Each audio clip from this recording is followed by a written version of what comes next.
Hello students, career point education के YouTube platform पर एक बार फिर आपका स्वागत है। आज की क्लास में हम बात करेंगे जीवाजी विश्वविद्यालय के अंतर्गत आने वाले समस्त महाविद्यालय के छात्र जो कि BA, BSc, BCom third year में अध्ययनरत हैं और उनका कल यानी 1 अप्रैल से पेपर स्टार्ट हो रहा है एनुअल एग्ज़ाम। उसमें हम आपको सैम्पल पेपर बताएंगे कि आपका पेपर जो कल आने वाला है उसमें किस प्रकार से आपका फॉर्मेट रहेगा, किस प्रकार से आंसर देने हैं, किस प्रकार से क्वेश्चन पूछे जा सकते हैं। तो चलिए आगे बढ़ते हैं, जानते हैं पूरी डिटेल।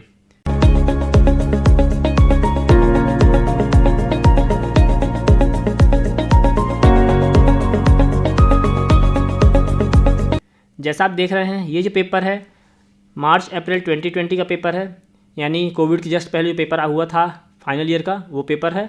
यह paper foundation course paper first का Hindi language and moral values का पेपर है। यहाँ पर देखिए आपको ये पेपर है रेगुलर स्टूडेंट के लिए 30 मार्क्स का पेपर है और प्राइवेट स्टूडेंट के लिए 35 मार्क्स का पेपर है। क्लियर। अब बात करते हैं आपके मेन क्वेश्चंस की।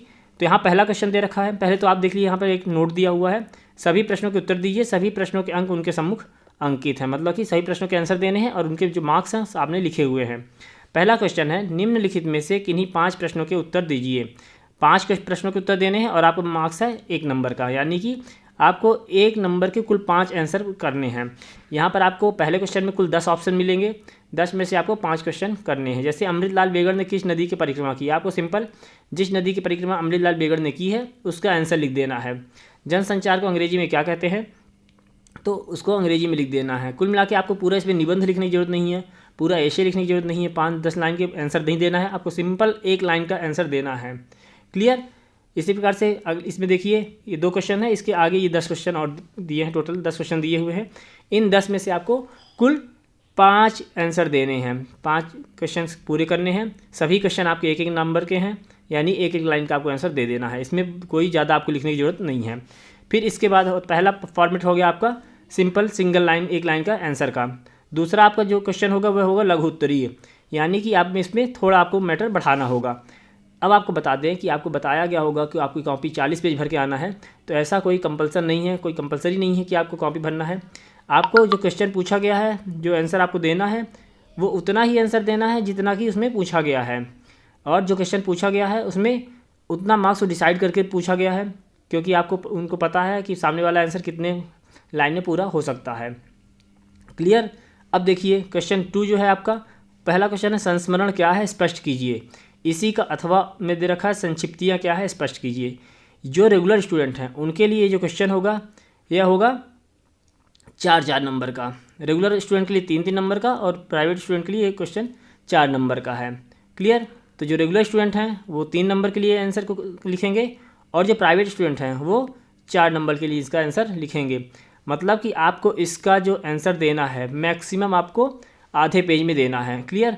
8 से 10 लाइन आप मैक्सिमम लिख सकते हैं, इससे ज़्यादा लिखने की कोई ज़रूरत नहीं है, क्योंकि इतने में 3 नंबर आपको मिल जाएंगे। और जो प्राइवेट स्टूडेंट है उनको 4 नंबर के लिए आंसर लिखना है। इसी में दूसरा क्वेश्चन है दूरदर्शन के कार्य संक्षेप में लिखिए अथवा फीचर लेखन की संक्षिप्त टिप्पणी लिखिए। ये अथवा है, चाहे आप दूरदर्शन के कार्य बताइए या फिर फीचर लेखन पर टिप्पणी लिखिए। क्लियर। इसमें से कोई एक आंसर देने हैं आपको, ये भी आपका 3 नंबर का रेगुलर के लिए और 4 नंबर का प्राइवेट के लिए यह आंसर देना है। अगला क्वेश्चन है दूरभाष और मोबाइल में अंतर लिखिए, स्रोत भाषा और लक्ष्य भाषा में अंतर स्पष्ट कीजिए। कोई एक करना है इनमें से भी, ये भी आपका रेगुलर स्टूडेंट के लिए 3 नंबर का और प्राइवेट स्टूडेंट के लिए 4 नंबर का आंसर देना है। तो बता दें आपको जो लघु उत्तरीय क्वेश्चन है इसमें आपको मैक्सिमम 5 लाइन का आंसर देना है, ज़्यादा लिखने की जरूरत आपको नहीं है। क्लियर। इतने में आपका आंसर 3 नंबर के लिए और प्राइवेट के लिए 4 नंबर का पूरा हो जाएगा। फिर इसके बाद देखिए अगला क्वेश्चन दीर्घ उत्तरीय क्वेश्चन है। इसमें आपको कुल 4 क्वेश्चन करने हैं, यानी 4 क्वेश्चन दिए हुए हैं, सभी में अथवा दिया है। पहला क्वेश्चन है टूटते हुए एकांकी की तात्विक समीक्षा कीजिए। ये आपको बता दें कि जो हिंदी का पेपर है उसमें आपको जो सारांश है, समीक्षा है, ठीक ना, ये करने के लिए क्वेश्चन आएगा ही, हर हाल में आना है। एक लोक साहित्य से क्वेश्चन पूछेगा, चाहे वह मालवा क्षेत्र का हो, चाहे वह मध्य प्रदेश का हो, इस प्रकार से मतलब हर क्षेत्र का या फिर पूरे प्रदेश का लोक साहित्य या लोक कला का परिचय पूछेगा ही। क्लियर। टूटते हुए एकांकी की तात्विक समीक्षा कीजिए अथवा इंटरनेट की उपयोगिता एवं महत्व पर प्रकाश डालिए। ये जो क्वेश्चन है रेगुलर स्टूडेंट के लिए 4 नंबर का है, प्राइवेट स्टूडेंट के लिए 4.5 नंबर का है। क्लियर। इसमें आपको ज़्यादा से ज़्यादा आपको 10 लाइन का आंसर आप लिख सकते हैं, 10 से 12 लाइन का आंसर लिखिए, आपका पूरा हो जाएगा। क्लियर। यानी आप मैक्सिमम 1 पेज भर दीजिए, इसमें 1 से 1.5 पेज भर दीजिए, इतना आप कर सकते हैं। मध्य प्रदेश के लोक साहित्य का परिचय दीजिए अनुस्मारक का आशय स्पष्ट करते हुए अनुस्मारक का प्रारूप तैयार कीजिए। ये दूसरा क्वेश्चन है। हिंदी भाषा के विविध रूपों को समझाइए अथवा अनुवाद की परिभाषा देते हुए अच्छे अनुवाद की विशेषताएं बताइए। ये तीसरा क्वेश्चन है। तो इस प्रकार से आपको कुल 4 क्वेश्चन करने हैं। इसका अगला क्वेश्चन जो है, बौद्ध पंचशील सिद्धांत का नैतिक स्वरूप स्पष्ट कीजिए। ये अथवा आपके सत्य के प्रयोग में विभिन्न प्रयोगों के मूल में गांधी जी का क्या उद्देश्य है। ये तो कुल मिला के ये आपके 4 क्वेश्चन हुए। तो जो रेगुलर स्टूडेंट है उनको 4 नंबर के लिए आंसर लिखना है और जो प्राइवेट स्टूडेंट है उनको 4.5 नंबर के लिए ये पेपर लिखना है, क्वेश्चन लिखना है। तो इस प्रकार से जो रेगुलर स्टूडेंट है उनको 30 मार्क्स का ये पेपर आ रहा है और प्राइवेट स्टूडेंट के लिए 35 मार्क्स का ये पेपर आएगा।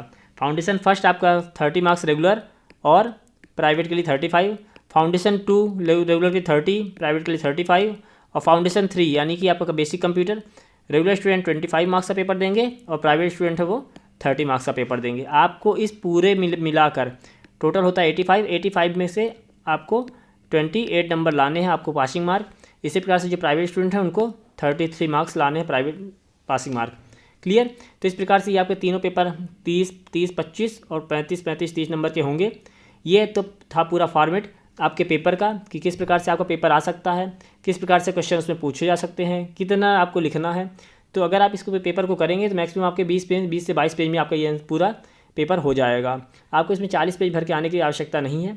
जितने में आपके आंसर पूरा हो जाए, टू द पॉइंट आप आंसर लिखिए और उससे आंसर करके आइए। क्लियर।